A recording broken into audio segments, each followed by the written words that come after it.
célébration.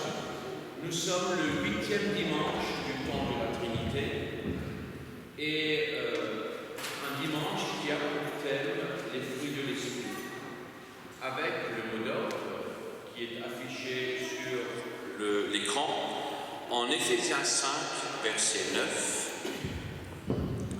Vivez un enfant de lumière. Le fruit de la lumière s'appelle bonté, justice et vérité. Permettez-moi de commencer cette célébration par une petite histoire. Un père du désert raconte une lampe à huile, même en bon état, lorsqu'elle ne reçoit pas sa ration d'huile, au bout d'un certain temps, elle va s'éteindre. Alors, l'obscurité l'entourera. Peut-être même qu'une souris viendra grignoter la mèche, puisqu'elle ne dégage plus de chaleur. Et peut-être qu'en tirant sur la mèche, la souris renverse cette lampe. Et comme les lampes à huile sont souvent en argile, le plus souvent elles cassent. Il en est de même pour l'homme. L'homme qui ne prend pas soin d'entretenir sa flamme. En lui, la chaleur de l'esprit se fait alors faible et un rien peut alors le renverser. Amen. Le Seigneur seul est ma lumière. Je vous invite à chanter le premier cantique et nous nous levons.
Louons le Seigneur avec le psaume 48.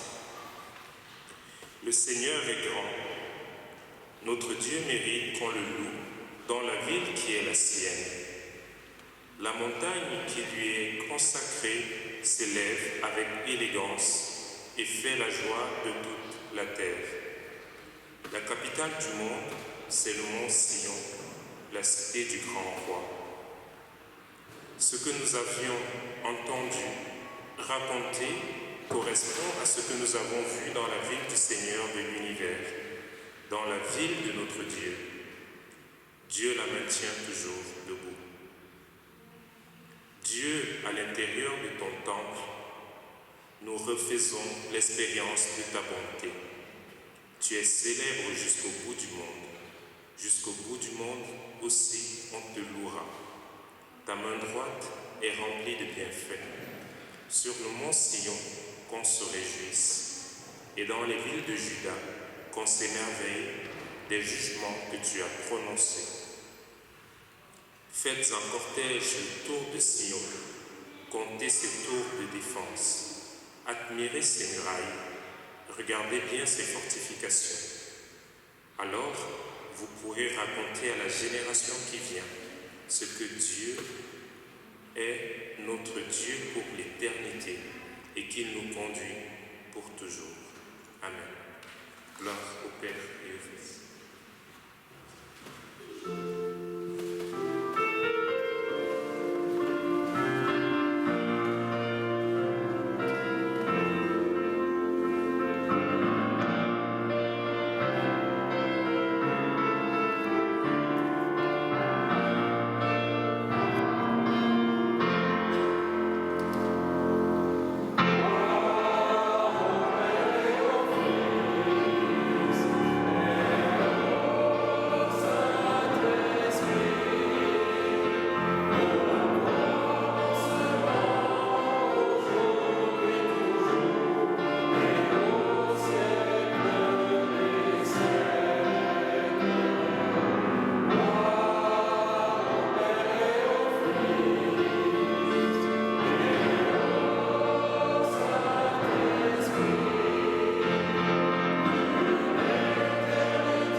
vous invite à prendre place.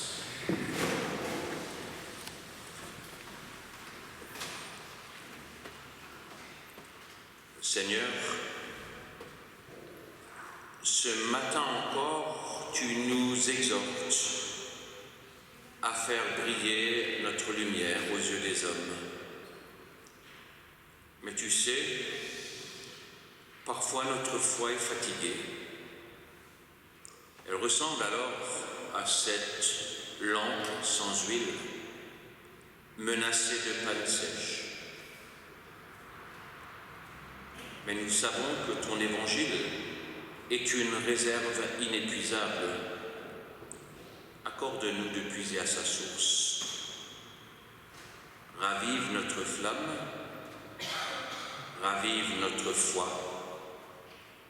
ravive notre espérance et aie pitié de nous, Seigneur. Amen. Oui, tu es digne de régner dans notre cœur.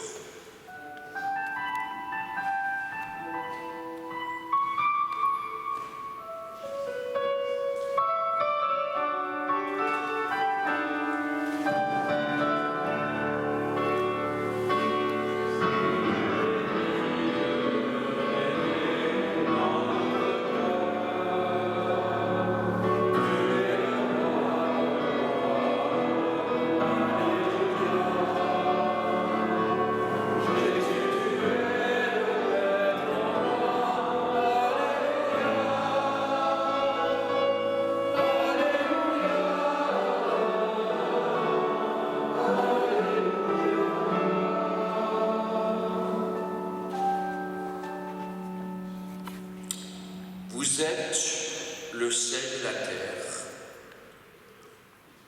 Vous êtes la lumière du monde. Que votre lumière brille devant les hommes afin qu'ils voient les bonnes œuvres et qu'ils glorifient votre Père qui est dans les cieux. Qui donc dans le ciel est semblable à lui ?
De foi, symbole des apôtres. Je crois en Dieu, Père Tout-Puissant, Créateur du ciel et de la terre. Je crois en Jésus-Christ, son Fils unique, notre Seigneur, qui a été conçu du Saint-Esprit et qui est né de la Vierge Marie. Il a souffert sous Ponce Pilate, il a été crucifié, il est mort, il a été descendu aux enfers. Le troisième jour, il est ressuscité des morts. Il est monté au ciel. Il siège à la droite de Dieu, le Père Tout-Puissant. Il viendra de là pour juger les vivants et les morts. Je crois en l'Esprit Saint, à la Sainte Église universelle, la communion des saints, la rémission des péchés, la résurrection de la chair et la vie éternelle. Amen. Avant d'ouvrir les Écritures, prions. Seigneur en Jésus-Christ, tu as appelé ton Église à devenir le sel de la terre et la lumière du monde. Apprends-nous à te servir. Apprends-nous à porter ta lumière dans l'obscurité de notre monde. Apprends-nous à être témoins de ta grandeur. Nous te le demandons au nom de Jésus-Christ, notre Sauveur, Seigneur. Amen. Et la première lecture se trouve dans Ésaïe 2, versets 1 à 5. Voici le message que Dieu a révélé à Ésaïe, fils d'Amoz, au sujet de Juda et de Jérusalem. Dans l'avenir, il adviendra que la montagne sur laquelle est le temple de l'Éternel sera fermement établie au-dessus des montagnes.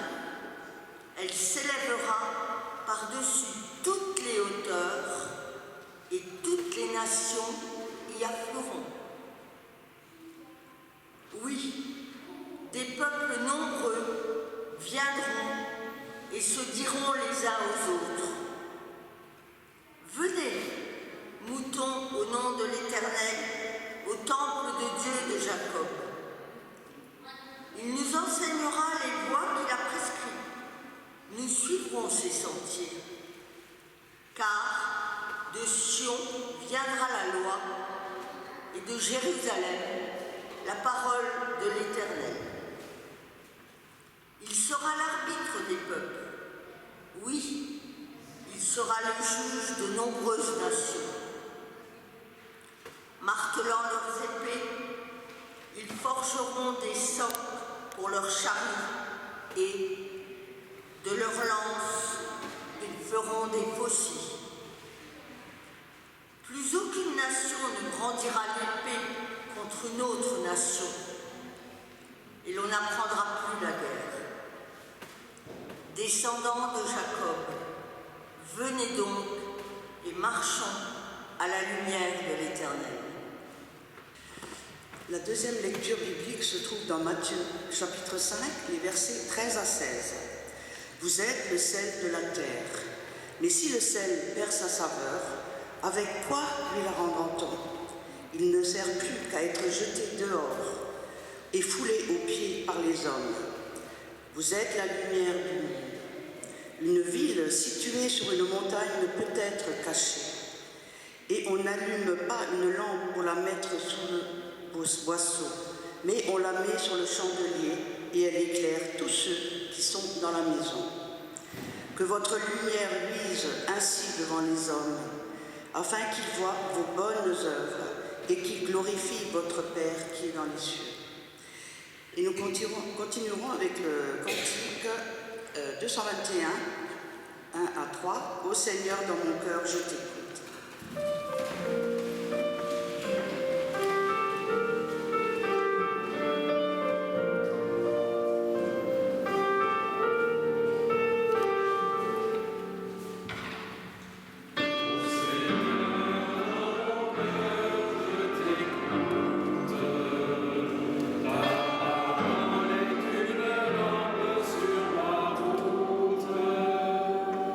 Nous voulons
vous êtes le sel de la terre.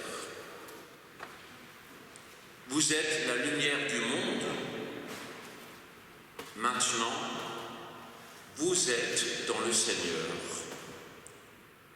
3 versets que j'ai ressortis, d'une part de la lecture en Matthieu 5 que nous venons d'entendre, mais aussi la dernière en Éphésiens 5, le texte de prédication que vous allez entendre tout à l'heure. 3 phrases courtes et incisives, destinées à nous permettre de prendre conscience de l'importance de ce que nous sommes, l'importance de notre vie, de notre présence et de notre rôle dans le monde. Écoutons maintenant le chapitre 5 de la lettre aux Éphésiens, les versets 8 à 14. Vous étiez autrefois dans l'obscurité, mais maintenant, par votre union avec le Seigneur, vous êtes dans la lumière. Par conséquent, conduisez-vous comme des êtres qui dépendent de la lumière. La lumière produit toutes sortes de bonté, de droiture et de vérité. Efforcez-vous de discerner ce qui plaît au Seigneur. N'ayez aucune part aux actions stériles que l'on pratique dans l'obscurité. Dénoncez-les plutôt. On a honte même de parler de ce que certains font en cachette. Or, tout ce qui est dévoilé est mis en pleine lumière. De plus, tout ce qui est mis en pleine lumière devient à son tour lumière. C'est pourquoi il est dit « Réveille-toi, toi qui dors. Relève-toi d'entre les morts, et le Christ t'éclairera. »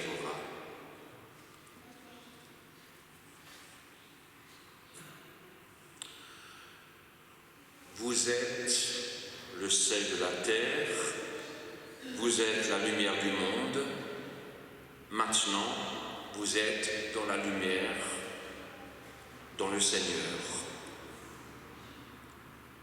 Les verbes sont au présent. Vous êtes. Alors, vivez ce que vous êtes.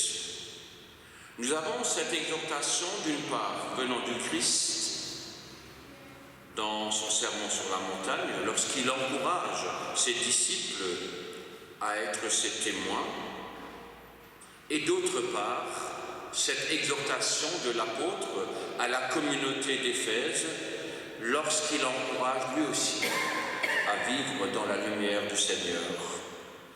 Comme pour nous rappeler que lorsqu'on parle de la foi chrétienne, elle n'est pas simplement à conjuguer au futur, pour un avenir que nous espérons, ni au passé pour se rappeler tout ce que Dieu a fait autrefois pour ceux qui ont cru en lui, mais bel et bien au présent. C'est aujourd'hui que nous est adressée cette parole. C'est aujourd'hui que nous sommes appelés à la vivre pleinement, à la prendre au sérieux. Trop souvent, nous nous rappelons des grands miracles que Dieu a réalisés envers celles et ceux qui ont cru. Trop souvent, nous rêvons de cet avenir que Dieu nous réserve, et nous l'avons entendu tout à l'heure dans la vision d'Ésaïe. Mais dans tout ça, nous oublions le présent que Dieu nous offre, l'aujourd'hui de notre foi. Nous oublions d'être ce que nous sommes. Et c'est justement ce présent qui nous est offert par Dieu, qui nous permet de vivre pleinement notre foi, de la partager dans la fraternité en Christ, avec celles et ceux que nous rencontrons. C'est dans ce présent que nous sommes appelés à être la lumière du Christ. Vous êtes lumière dans le Seigneur, vivez en enfant de lumière. Vivre, dans la lumière, n'est-ce pas vivre en Dieu? C'est vivre de cette lumière que Dieu rayonne et répand en nous et autour de nous. Et qui dit lumière dit aussi transparence, vérité. La lumière dont il est question n'est pas celle qui éblouit, celle qui aveugle, mais celle qui dirige, celle qui guide au quotidien.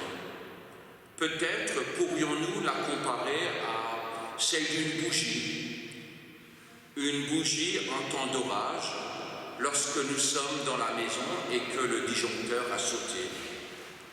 C'est alors que cette petite lumière rassure, guide, oriente et permet de traverser les turbulences de la vie et de l'orage. Vous êtes enfant de lumière, c'est en tant que tel que nous avons à vivre les uns avec les autres. Et cela pose la question du comment vivons-nous ensemble? Comment vivons-nous avec les plus petits, les plus fragiles? Comment surmontons-nous les conflits qui apparaissent irrémédiablement lorsque nous sommes et lorsque nous vivons ensemble? Et puisque nous sommes enfants de lumière et que nous sommes réchauffés ou guidés par l'amour et la lumière que Dieu distille en nous, nous sommes tout naturellement appelés aussi à la transmettre et à la vivre dans les moments difficiles, dans les moments conflictuels. Notre vie d'enfant de lumière concerne aussi notre façon de gérer et de vivre dans la création que Dieu nous met à disposition, qui ne nous appartient pas, et donc nous sommes les lieux tenants, ceux qui tiennent les lieux et ceux qui auront à rendre des comptes. Nous avons à la préserver. Vous l'avez compris, cette exhortation à être enfant de lumière, à vivre dans la lumière du Seigneur n'est pas une belle formule spirituelle, elle est concrètement une manière de vivre notre foi au quotidien. Et l'apôtre encourage la communauté d'Éphèse à devenir des imitateurs de Dieu, à vivre unis au Christ et à travers tout ce que nous avons reçu de lui, en amour, en espérance, à devenir image de Dieu. Vivre en enfant de lumière, c'est avoir conscience que nous sommes profondément aimés et gardés. Et cette prise de conscience doit se transformer en confiance au quotidien. Concrètement, les fruits de la lumière ou les fruits d'une telle existence, d'une telle vie, c'est la bonté, la justice et la vérité. Il est donc question ici d'une qualité de vie les uns avec les autres, d'un sens que doit prendre la vie. Vivre en enfant de lumière pour l'apôtre, c'est prendre exemple sur le Christ et emboîter nos pas dans les siens. Autrefois, vous étiez dans les ténèbres, mais maintenant, vous êtes dans la lumière du Seigneur. Avec la mention d'autrefois et du maintenant, l'apôtre marque un profond changement qu'il y a dans la vie avant d'avoir connu le Christ et dans la vie où nous nous disons disciples du Christ. La lumière et l'amour de Dieu resplendissent maintenant et l'ont profondément transformé. Notre façon de vivre notre foi au quotidien et dans le monde a son importance. Ces commandements ne doivent pas être des poids que nous traînons derrière comme des boulets, mais des indicateurs, des guides qui nous préservent sur le chemin que Dieu nous ouvre devant nous. afin que la bonté, la justice et la vérité rayonnent à travers notre vie, afin que nous devenions à notre tour des repères dans le monde et pour le monde, des témoins concrets de justice, de bonté et de vérité. Nous sommes entourés de la lumière et de la bonté de Dieu. Dieu lui-même nous conduit. Et ce verset nous est offert, pas simplement aujourd'hui, mais pour toute la semaine, pour nous encourager à suivre ce chemin et à devenir nous-mêmes lumière pour notre monde. Je terminerai sur cette prière de Charles Singer. Nous voici devant toi, Seigneur. Nous voici dans ta lumière. Nous voici les humains tirés du sol, avec tant de faiblesse, mais aussi tant de désir de lumière. Nous voici, nous les gens de la terre, tournés vers toi, afin que resplendisse en nous, en notre vie, sur notre visage, ton image, Seigneur. Notre visage n'est pas fini, il reste à achever. Seigneur, façonne notre être, change notre cœur et fais-nous vivre dans ta lumière.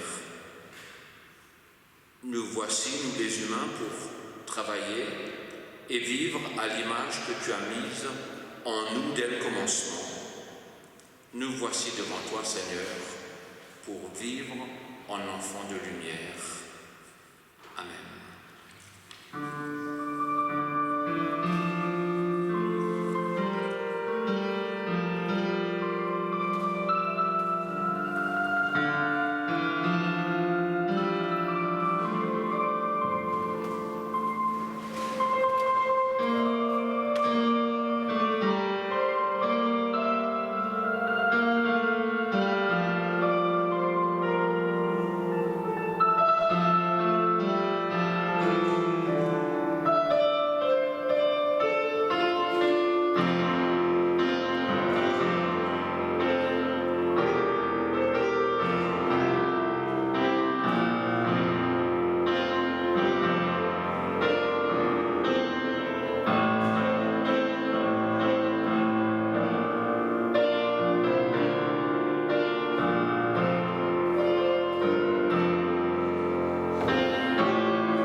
présider ce culte.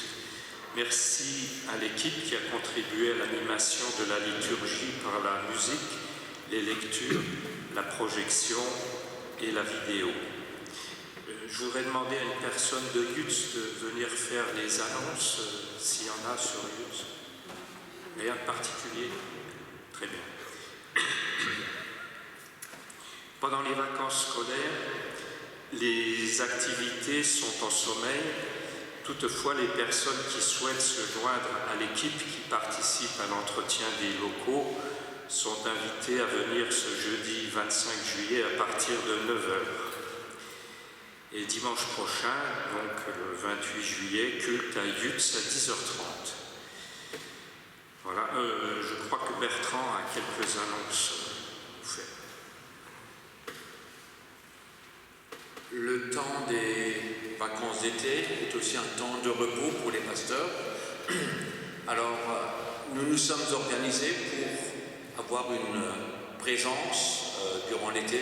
Donc, sachez que jusqu'au 5 août, Florence, Maximilien et moi-même sommes de permanence. Donc, si vous avez quoi que ce soit comme besoin, n'hésitez pas à nous contacter.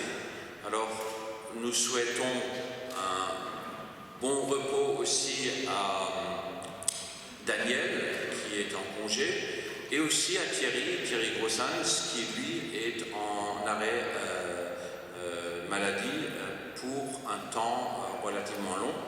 Donc, souhaitons-lui de récupérer et d'être rapidement parmi nous. Mais je pense qu'il était question à un certain temps de mettre son culte d'installation le 8 septembre. Je pense que d'ores et déjà cette date est compromise et qu'elle sera remise à octobre ou ultérieurement. Voilà. Et en tout cas, si vous avez envie de nous rencontrer, n'hésitez pas à téléphoner. Merci.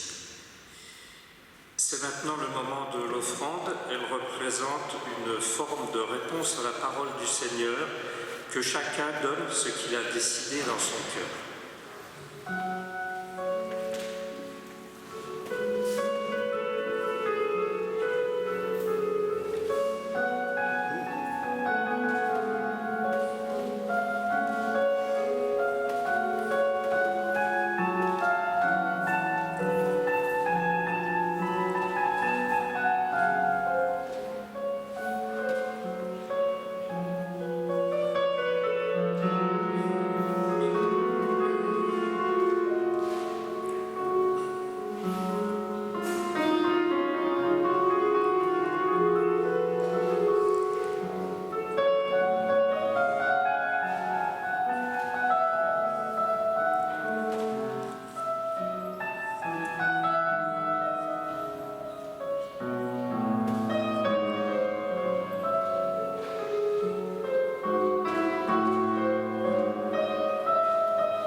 Je vous invite à la prière.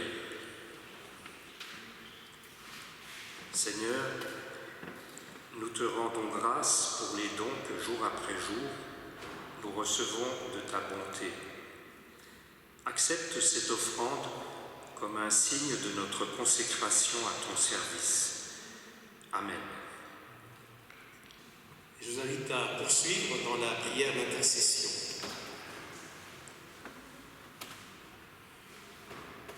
Dieu de lumière et de vérité, tu nous donnes ton Esprit Saint, qui fait de nous tes enfants, capables de porter les fruits de l'amour, de la justice, de la paix et de l'espérance. Nous te louons et nous te bénissons, toi qui es plus grand que notre cœur et dont les bénédictions dépassent toute attente. Viens habiter en nous et donne-nous la ferveur, le courage et l'audace, afin que nous rendions un clair témoignage de ta présence et de ton amour dans ce monde. Que ton souffle fortifie ceux qui chancellent, soutienne ceux qui souffrent, éclaire ceux qui sont faibles, donne force à ceux qui sont malades. Que ta présence réconforte les affligés et les désespérés, les opprimés et les révoltés, les découragés et les angoissés. Que ton évangile rayonne sur cette terre et que partout ton Esprit Saint suscite des ouvriers pour ton royaume et des témoins de ta présence par Jésus-Christ notre Seigneur, qui nous a appris à te dire: Notre Père qui es aux cieux, que ton nom soit sanctifié, que ton règne vienne, que ta volonté soit faite sur la terre comme au ciel. Donne-nous aujourd'hui notre pain de ce jour. Pardonne-nous nos offenses, comme nous pardonnons aussi à ceux qui nous ont offensés. Et ne nous laisse pas entrer en tentation, mais délivre-nous du mal, car c'est à toi qu'appartiennent le règne, la puissance et la gloire, pour les siècles des siècles. Amen. Je vous invite à poursuivre au cantique 540 les 3 strophes. Allez-vous-en sur les places.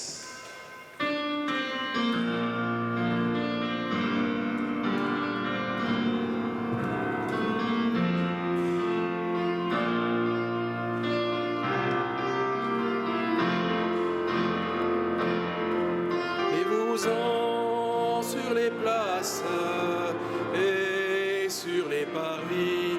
Allez-vous-en sur les places, y chercher mes amis, tous mes enfants de lumière qui vivent dans la nuit, tous les enfants de mon Père séparés de lui. Allez-vous-en sur les places et soyez mes témoins chaque jour.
recevez la bénédiction de la part de notre Seigneur.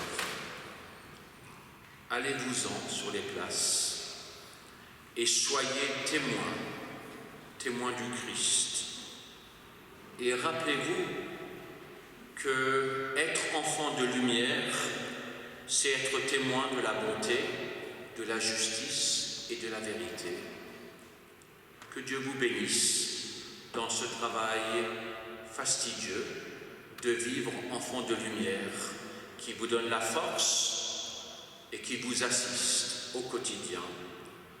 Vivez dans sa paix et vivez en paix les uns avec les autres.